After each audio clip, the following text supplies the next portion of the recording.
There is no hood like parenthood. Hi, I'm Kanika Chadda Gupta. I'm a former CNN journalist, mom of three, including twins, and host of That's Total Mom Sense, the podcast. Now, if I had $1 every time I heard, gee, you have your hands full. On my show, I interview change makers on their life lessons, legacy, and superpower of intuition, which I call our mom sense and dad sense. I've had the privilege of working with Mom 2.0, March of Dimes, and the White House, and have had some pretty amazing parents on my show. Hey, what's up? I'm Kelly Rowland. Hi, this is Chelsea Clinton. It's me, Bobby Brown. Can't wait to share my story. That's Total Mom Sense is a production of the Evergreen Podcast Network. Be sure to subscribe wherever you listen to podcasts and on YouTube so you never miss an episode. To join my tribe, visit that'stotalmomsense.com and follow me on Instagram at Kanika Chadda Gupta. Now let's dive into today's episode. Welcome to Food for Thought, a special podcast series on That's Total Mom Sense, presented by First Water by Akvile, mineral-rich Nordic spring water made for new moms and babies. I'm your host, Kanika Chadda Gupta, journalist and mom of three, including twins. In this series, we're speaking with doctors, experts, and healers who are helping us reclaim our kitchens as places of nourishment, empowerment, and joy. We'll be answering your questions around what should you buy organic, tonics to help you cleanse your system in the morning, spices you should use on the regular, what to eat when you're traveling and on the go, what to eat in your 20s versus menopause, specialized teas to perk you up and wind you down, and must-haves in your kitchen. This is Food for Thought. Bon appetit! To celebrate Breastfeeding Awareness Month, and with this summer heat, this episode is brought to you by First Water by Akvile, the first naturally mineral-rich, never-filtered bottled water in the U.S. that's certified safe for infants under 6 months when mixed with formula. Founded by a mom of three, Aiste Milute, First Water follows European postpartum practices where nursing water is essential. As many new moms know, breastfeeding uses up to 25% of the body's energy, and staying hydrated is critical. But most bottled waters are filtered or purified, stripping away the very electrolytes and minerals your body needs to recover and thrive. First Water is different. Sourced from a unique spring, it retains its natural magnesium, calcium, and electrolytes, has a natural pH of 8, and contains absolutely zero nitrates or nitrites. That means it supports faster hydration, better oxygen absorption, digestion, and overall wellness for moms, babies, and the entire family. Whether you're mixing formula, nursing around the clock, or simply looking for cleaner hydration, First Water is setting a new gold standard in maternal and infant wellness in the U.S. Learn more at getfirstwater.com. That's spelled get, the number one, ST, water.com. Because your baby's first water should be the best. Welcome back to That's Total Mom Sense. This is our Food for Thought series. It's where we explore how to live well, parent consciously, and heal from the inside out. I wanted to kick off today's episode with some hard truths. Over 40% of U.S. adults are clinically obese, and rates among children and teens have nearly tripled in the past 4 decades. At the same time, eating disorders are on the rise, especially among young girls, fueled by diet culture and social media. But in the midst of this confusion, there is hope. A growing body of science is proving what ancient traditions always knew, that food is medicine, and healing our gut is the gateway to healing our whole selves. Today's guest is here to guide us on that path. Dr. Erika Siegel is a naturopathic doctor, best-selling cookbook author, and founder of a groundbreaking natural medicinary. Her work blends clinical expertise with deep-rooted wisdom and practical, family-friendly tools to support lifelong health. Dr. Siegel, thanks so much for joining me on That's Total Mom Sense. Thank you so much for having me here. Awesome. So I wanted to start from the beginning, our roots, pun intended. Tell us about your childhood and how, your life experiences led you to the world of holistic medicine.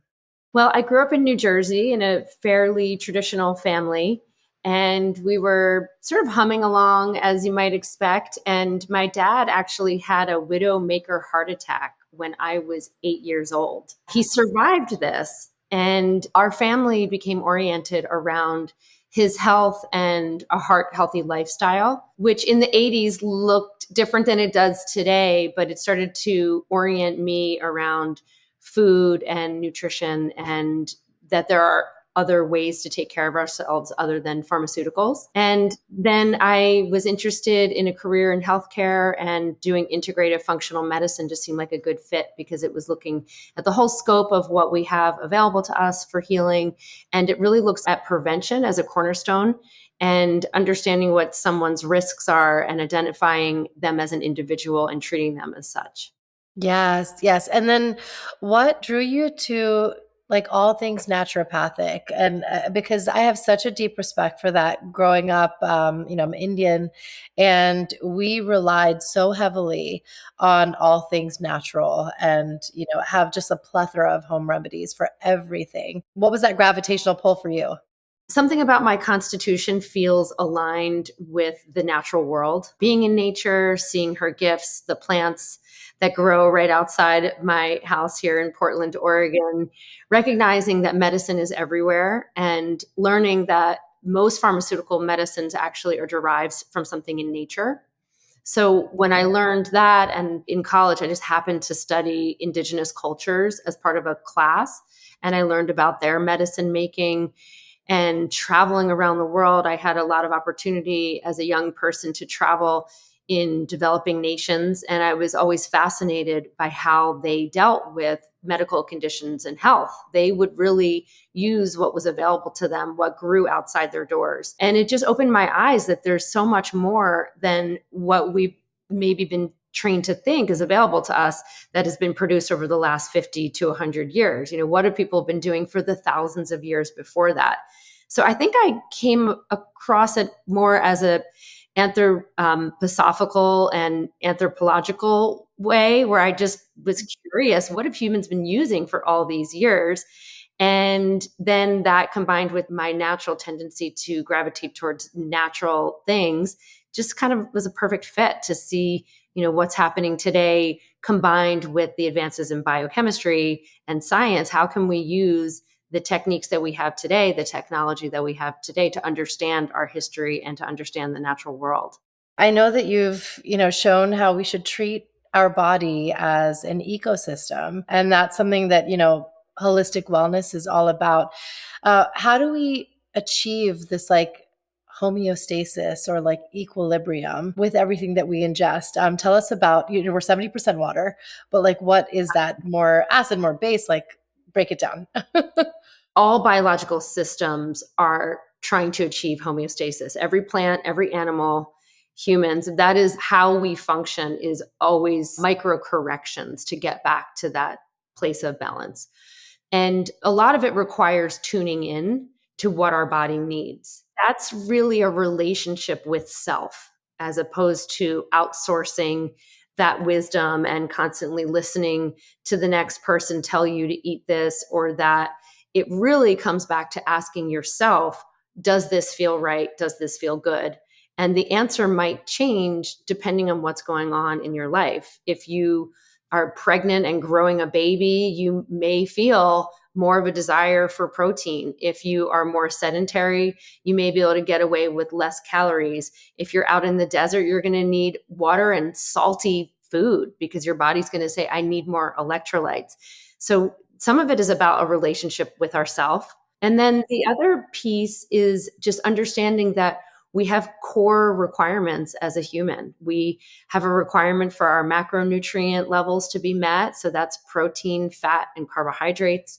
And we have core requirements for our micronutrient levels to be met. And that's going to come That's the little vitamins and minerals, the antioxidants that we're going to find in fruits and veggies and nutrient dense food. So having a variety in your diet and like hitting the mark on the macronutrients and the micronutrients, that's going to give your body what it needs to approximate homeostasis. Yes, yes. And can you actually explain what the macro and micro are, examples? Yeah, so the macronutrients are really, that's just three categories: protein, fat, and carbohydrates. So your proteins are going to be your animal-based proteins, eggs, beans, legumes, nuts, seeds, that sort of thing. There's also protein, small amounts of protein in veggies. Your fats are going to be your healthy fats that are going to form your cells and regulate your nervous system and insulate your tissue. And that's going to be avocados, nuts and seeds, and then the oils that can be pressed from fatty foods like olive oil, or even butter is pressed from milk. So it's concentrated versions of fat from various sources. And then we have the Yes. carbohydrates, which are the starches, and those supply important calories. They supply B vitamins, fiber. So the whole food forms are going to be like a sweet potato or an apple, a banana, rice, quinoa.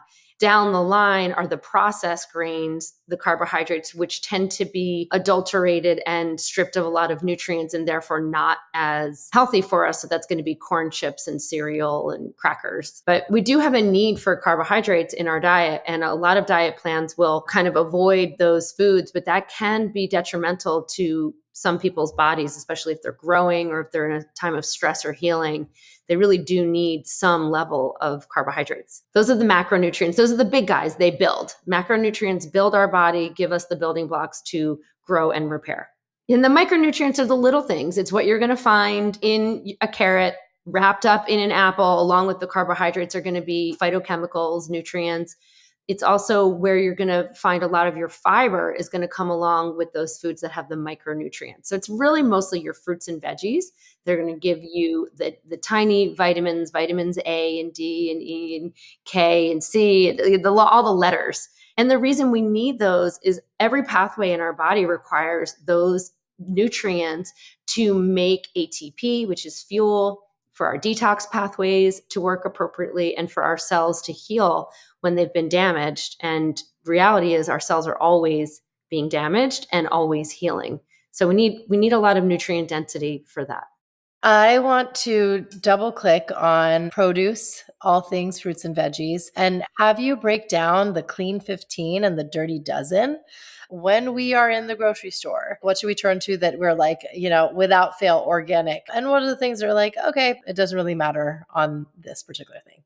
Well, the clean 15 and dirty dozen, those are just kind of succinct ways to say which foods are most susceptible to harmful growing practices and which are going to be less susceptible and less dangerous. So the dirty dozen, these are foods that are going to pull up a lot of pesticides, herbicides, maybe even heavy metals into the food while they're growing if they're being treated in that way. And so that's going to be all your berries, very, very vulnerable to pesticides and what's sprayed on them. So strawberries, blueberries. It's going to be the greens like spinach, kale, collards, and mustard greens. It's also the stone fruit. So the summer fruit that grows on trees like peaches, nectarines, as well as the fall fruits, pears and apples, grapes, a lot of the peppers. So bell peppers, hot peppers, cherries, celery, tomatoes. These are all on the Dirty Dozen list. And you can actually look up, if you just Google Dirty Dozen, you'll see the list. I also have a shopping guide that I have on my website that has this as a little cheat sheet as part of the shopper's guide. It also has protein sources and what have you. What I always add onto the Dirty Dozen is dairy and meat and eggs.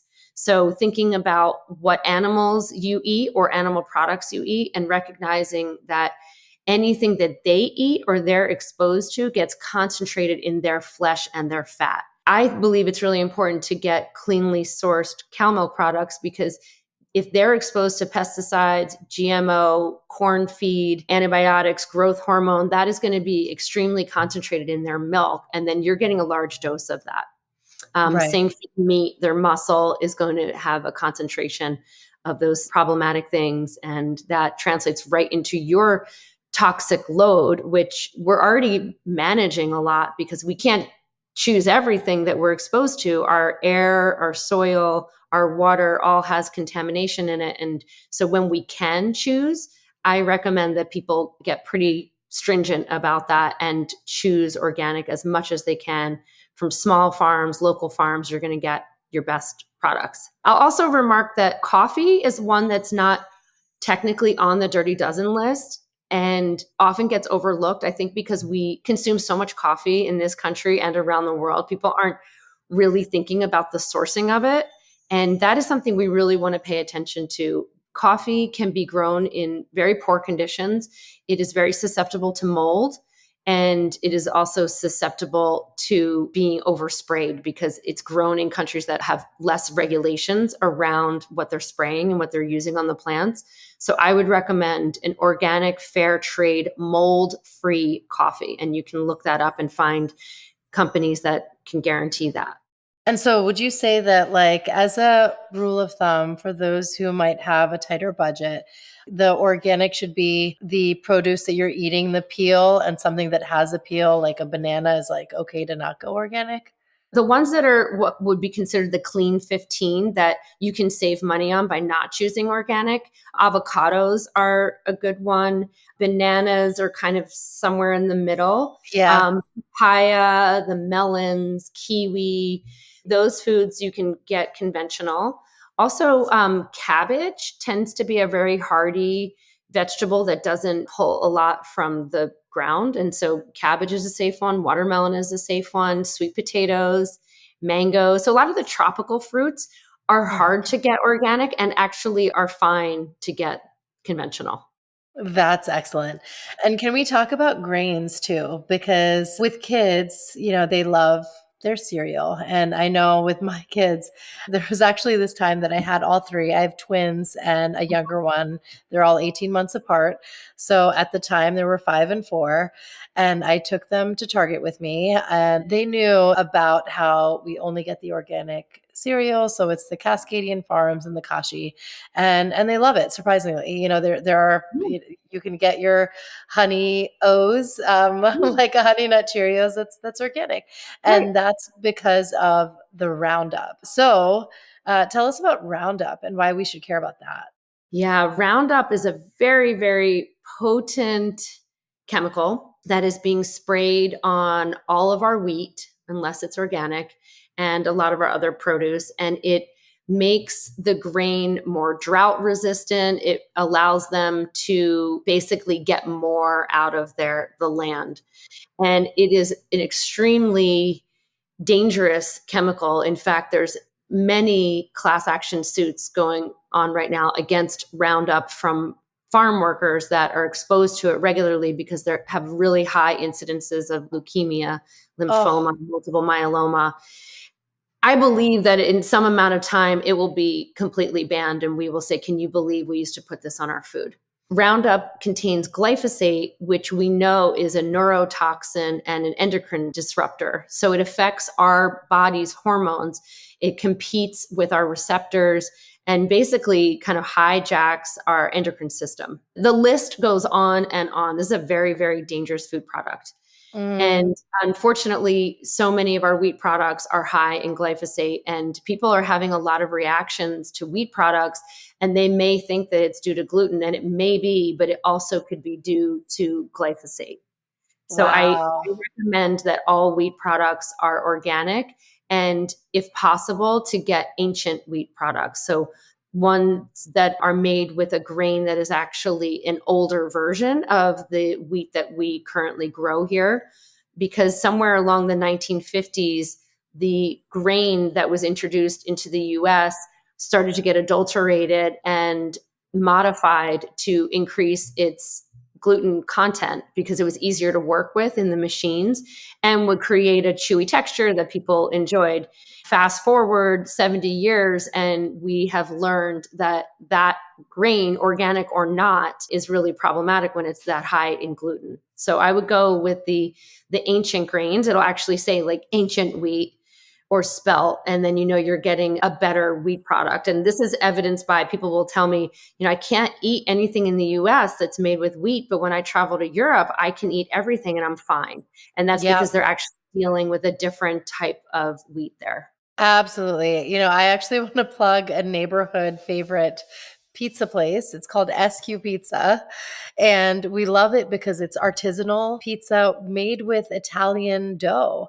And so the owners, they have one location in Montvale, New Jersey, where we are, and in Mawa. It's very easy for them to ship the dough here, but they make it with that. And it's like your classic nonas, the square, round, whatever you like. And it definitely digests better. My kids love it too. I think it's like important that we find out about this stuff, because if you just go with whatever's out there, you're not getting the best. And European tends to be much more regulated. Yes, it's so true.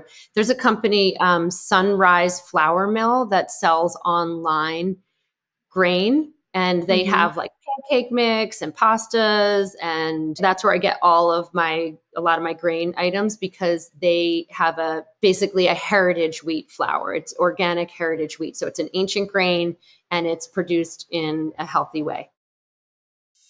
Back to school season is here, which means it's time to label everything. From water bottles to jackets, Name Bubbles makes it easy to keep track of your child's belongings with durable, dishwasher-safe, and laundry-safe labels. My 3 kiddos love choosing their own designs. Think unicorns and dinosaurs and more. And there are packs for daycare, school, sports, and even college. New this season, the custom clothing stamp.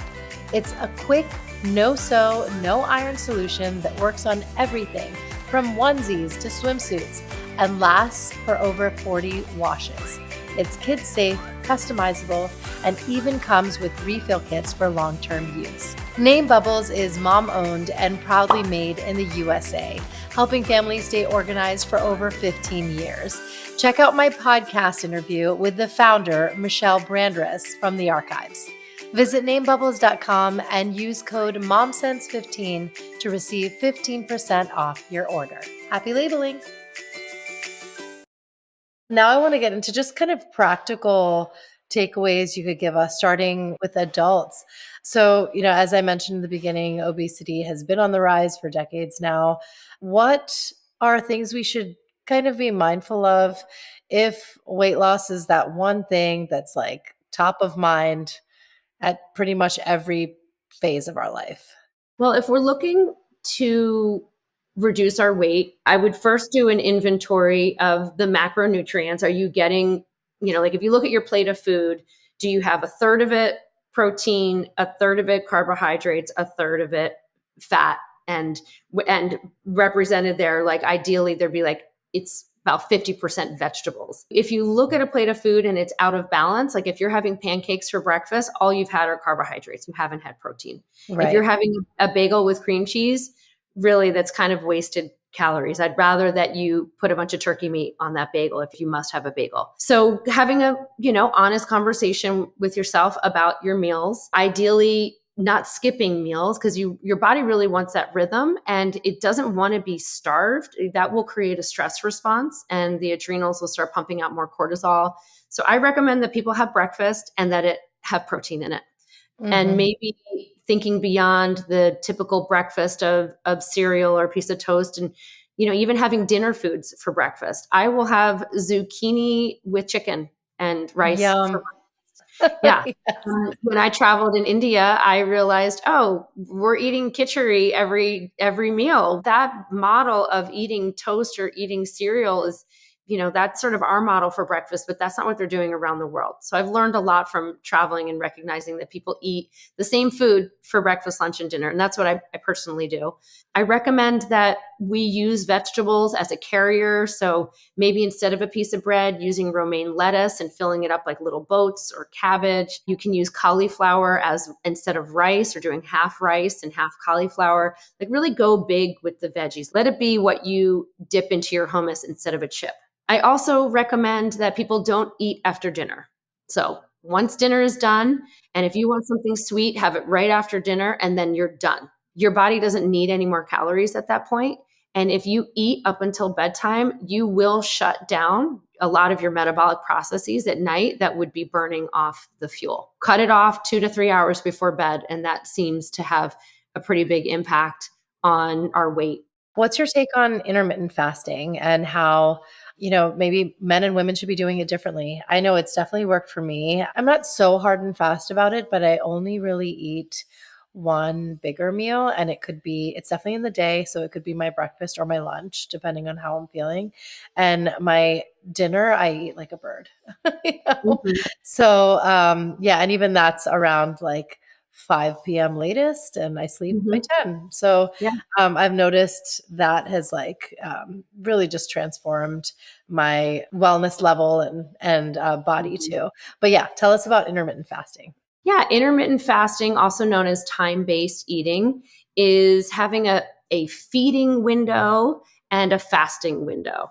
And during your fasting window, our hormones will come back down, our insulin and our glucagon will go down. And during our feeding window, those hormones will go up and be active.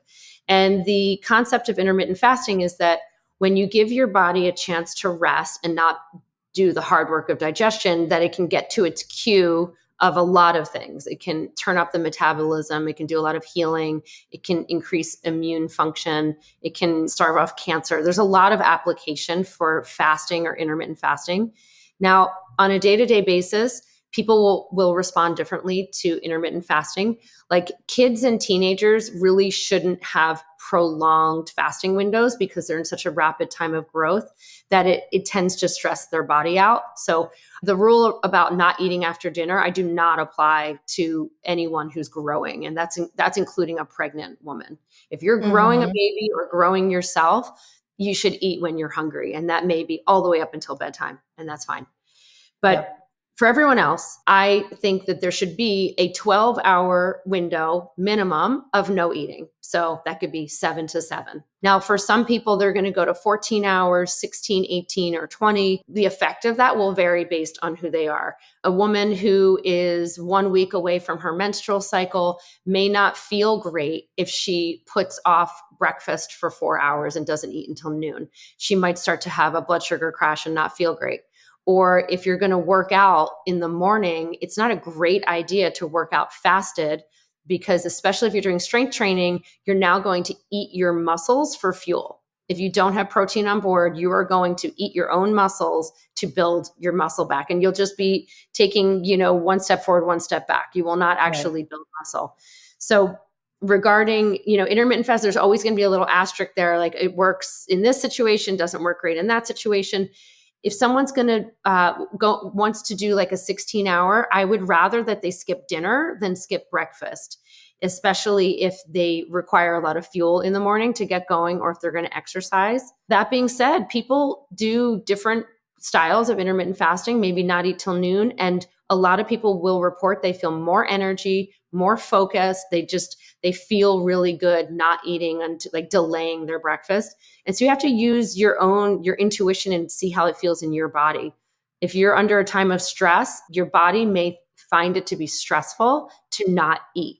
So that's Mhm. when I would say wake up and have a smoothie or have something protein rich, have another meal, and then maybe see if you need anything after 3 p.m. Maybe your body's fine and doesn't need anything else. So you can kind of feel into it. But I would say for most people, we don't need to eat for 12 hours at least. If we want to push it to 14 or 16, feel into your body and see what it thinks. And now I want you to help just bust some myths for us. Two things that are just sticking out in my mind in particular, especially that adults consume way too much of, is coffee and alcohol. Tell us why we need to just curb that big time, especially as we're aging. Yeah, I mean, well, it's interesting that you said them together because we tend to use the coffee as a stimulant and then the alcohol as a depressant, right? We Right. we fuel ourselves through the day with coffee and then we look to alcohol as our wind down. And what both of those things are doing are overriding our nervous system and our adrenals response to stressors and to our daily rhythm. So coffee is going to override your fatigue signals and tell you, oh, you're fine, keep going. And then alcohol is a depressant that will initially produce more GABA and make us feel relaxed. But then a few hours in, about 3 to 5 hours, our GABA level will go down and we will be more alert. And this is why people will report that they will fall asleep easily if they've been drinking, but they will wake in the middle of the night and have erratic sleep. Yeah. Alcohol really is problematic for achieving our REM sleep, like that deep restorative sleep. Now, coffee is a stimulant, and used in the right ways, it is a medicine. It is just like any other medicine that can be positive for an individual. It increases blood flow to the brain, it increases blood flow to the muscles, it makes us have better focus, better exercise endurance, assuming it's a good match for that person. If someone has a cup of coffee, feels anxious, gets heartburn, then has an energy drop off in the afternoon, then it probably is not a good match for their body. And they could maybe try a different, more gentle stimulant like green tea, black tea, yerba mate. Some people don't recognize that they have alternatives and that it would feel better in their body. So I usually recommend that you give it a try to go off and have a replacement and see if there's something that feels better. Alcohol is interesting because it obviously serves a purpose socially. It helps us relax. It helps people maybe become more socially comfortable, and people associate it with good times. And using alcohol as that tool, I don't know that it's the best one we have. Having a very respectful relationship with it is important because only a little bit of alcohol is safe in our body. Anything more than that, it's an intoxicant that our body has to negotiate with. And the liver is going to take the burden of that. It's inflammatory to our brain cells. There's more and more science saying that, very small amounts of alcohol are problematic in the short term and compounds over time. So I usually recommend that people are really reserved with their alcohol intake, maybe saving it for the weekends and trying to, just have one or two servings and see if that feels like enough. Unfortunately, once we have alcohol, then we lose our ability to make the good choices. So maybe deciding in advance how much you're going to drink. Okay, I'm going to stop myself at 2, and then just enjoying the feeling that you have and not feeling like it needs to be more than that, because it really takes a toll on the entire nervous system. And it does contribute to more anxiety and depression, which is ironic because that's what a lot of people are using it to treat. Yes, yes. And I mean, I can proudly say that I don't own a coffee machine and I don't drink. And Yeah. that's how it's been for like a decade or more. I haven't felt healthier, I'm back to like a weight that I was in my 20s. And I think that has a big, big factor to do with it. So I tell my 40 something friends, like, I know it's going to be hard to rip the Band-Aid, but like, cut that out. Yeah, I Yeah. agree. One thing that I love from your cookbook, which I want to share with everyone, thank you so much for sending me these. Mhm. You have the recipes, and before that, the first volume is actually the wisdom. Mhm. And this just spoke to me because it's so important to understand the why before we get Yes. into the how. And so you explain why we should care about our gut health and how it affects our entire body as a system Yes. and our brain health. And I wanted to share a recipe. Speaking of the alcohol Great. and the and the coffee fix, one way that I like to start my mornings, thanks to you, is the ACV digestive tonic. Oh, So yeah. your apple cider vinegar digestive tonic, it's on page 615. And of course, you have to dilute it, but it's a great way to wake up and cleanse the system. And you don't need the caffeine. You shouldn't have the caffeine right away anyway, but this is Yes. like the perfect way to start the day. I really like that too. The apple cider vinegar has a really nice sour quality to it, which stimulates your whole digestive system. So it really will allow for more bile to be released and the liver to do some detoxification. And do you add the chia seeds to it? Yes, yes, Hmm. yeah, love it. Yeah. So you're getting all that nice fiber, which is going to increase peristalsis. It's wonderful little tonic for digestive health. I really like that recipe too. Are there any recipes that you love, especially those that like are family friendly, kid friendly? Yeah, I mean, there's 300 recipes in the book, Yeah. and they were developed over 15 years with my family, like with my kids. I have a 17 and 18-year-old son.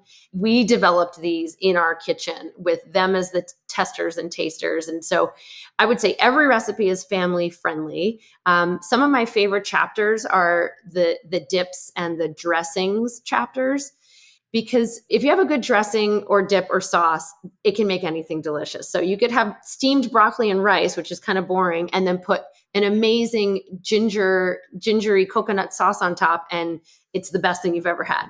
So Yes. really finding out what are those dressings, sauces. I mean, for some kids, they'll eat anything if they could dip it in ketchup.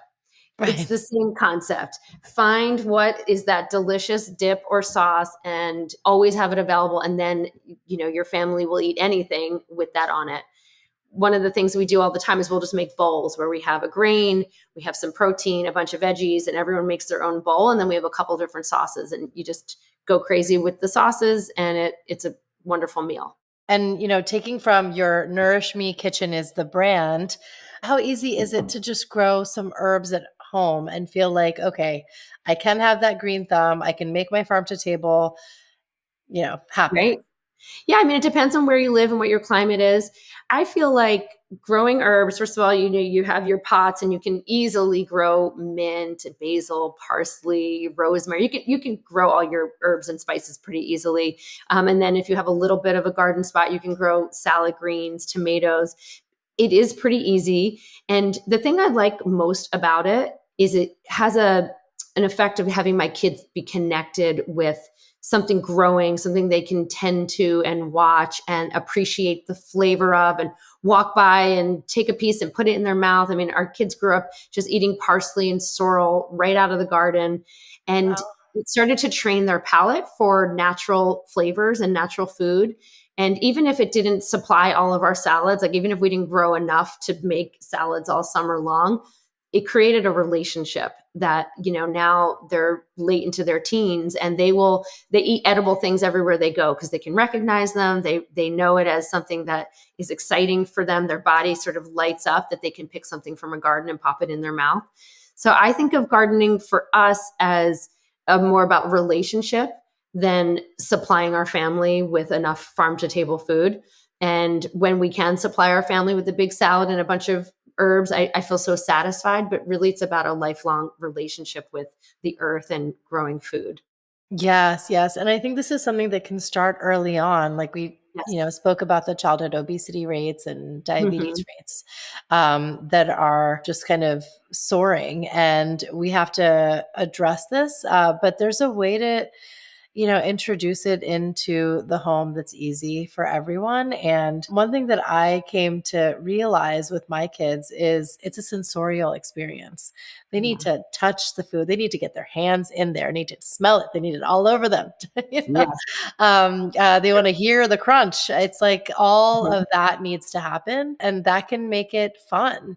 And also eating in season. I learned this when I actually enrolled my kids in a camp in Ridgewood called Health Barn, and Stacy runs it. And she brought about like 60 kids one week, all different age groups, and they learned so much about gardening and composting and creating a communal table and cooking together. And I was so happy that they had that because I was like, I want to be able to like have them take a piece of kale and not flinch. Right. And they will do it when there's peers and a garden and like an experience around it. So if you can create that at your home, then they, don't have these aversions. Okay, let's transition to your mom sense moment. I always feel like this allows us to get to know you on a deeper level. Was there a time that you just really were so glad you trusted that inner knowing, that intuition that we all have as parents, that set you on the right path? Yes, so many times Yeah, actually. As moms, we're so intuitive.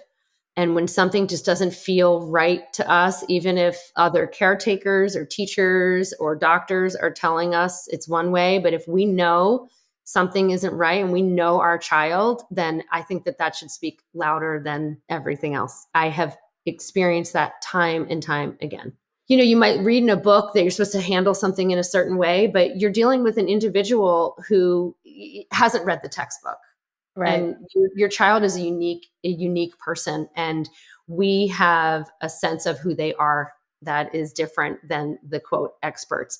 And especially as a physician, and I work with a lot of parents, that are scared because maybe they went to their regular pediatrician and they were told you just have to do X, Y, and Z, or your kid's fine, and they say something's not right here. I trust that parent, and I want to understand what they're seeing through their eyes and give them more options and help them, get to the bottom of something. And so I see this reinforced a lot with my patient base that moms know. So I trust the moms. And, a cute story from raising my kids, our 2.5-year-old ran into a rock and had a big gash on his forehead and he needed stitches. And he needed like 6 stitches in his forehead. And so we're in the ER and they wanted to give him anesthesia to be able to have him stay still for the stitches. Now, it probably wouldn't have been a big deal. They would have done like a twilight for 20 minutes and he would have been fine. But I'm a new mom. I'm fiercely protective of my child, and I don't want him having general anesthesia or even twilight if he doesn't need it. And I know my kid, he is so bright. He will listen to me. He trusts me. And I knew that if I told him, listen, I need you to stay perfectly still for the next 10 minutes with a little local anesthetic, that he's going to do it. And the ER doc saw this exchange with me and the nurse, and he said, I have 4 kids. And if mom says he doesn't need it, then he doesn't need it. Oh, I remember that. He trusted me because I was like, I know my kid. He's not going to move. Give him a local anesthetic. He's going to be fine. And she's like, oh, that's beautiful. I've seen my own wife, handle things like this, and moms know. Yes. Oh my gosh, I'm tearing up. That's beautiful. Yeah. I love it. Okay, so let's end with a quick rapid fire. I know you share this on other interviews.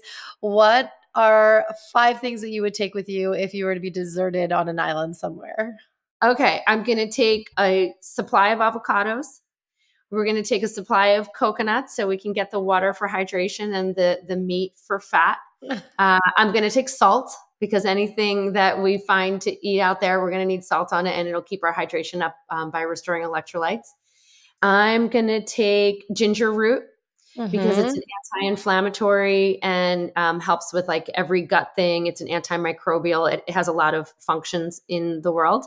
And I'm going to take spirulina caps because they are probably the most nutrient dense food on the planet. It's an algae, and it will supply basically most of the nutrition that we need, even some protein, and give us all the chlorophyll and fuel our mitochondria to make ATP. So that's what I'm bringing. Wow. Okay. Yeah. I hope everybody was taking notes, because there's definitely mentions on there that we wouldn't have thought of. That's great. Yeah. And just a food for thought lesson to leave us with today. Okay. My food for thought lesson is that, especially when we're dealing with our kids, that we are not trying to raise perfect eaters, but we're raising kids that trust their bodies. We're trying to instill intuition, wisdom, and trust. And that is not going to just come from being told what to do and what you should do, but asking yourself what feels right. Yes, that's exactly what Mom Sense is predicated upon. And we want our kids to be able to use that superpower too. That's excellent. And where can my audience find you and follow you and support you? Thank you. Yeah, so I'm online at nourishme.com. On Instagram, it's at Dr. Erika Siegel with a K, Siegel. And then on Amazon, the Nourish Me Kitchen is available for sale. That's the 2-volume book set that we spoke about today, which has a plethora of information. It's more of an encyclopedia. Book 1 is a functional medicine encyclopedia, and book 2 is the robust cookbook. So that can be found on Amazon or on the website, nourishme.com. Thanks for listening to this episode of That's Total Mom Sense. You can listen to the audio version wherever you get your podcasts. Just search for That's Total Mom Sense. You can learn more about my guests by logging on to www.thatstotalmomsense.com. Be sure to follow me on Instagram, where I'm most active on social media. My handle is @KanikaChadda-Gupta. And if you have ideas for show topics or guests you can't wait to have on the show, write to me at thatstotalmomsense@gmail.com. And lastly, please rate, review, and subscribe to That's Total Mom Sense if you haven't already. Thanks for being in my tribe.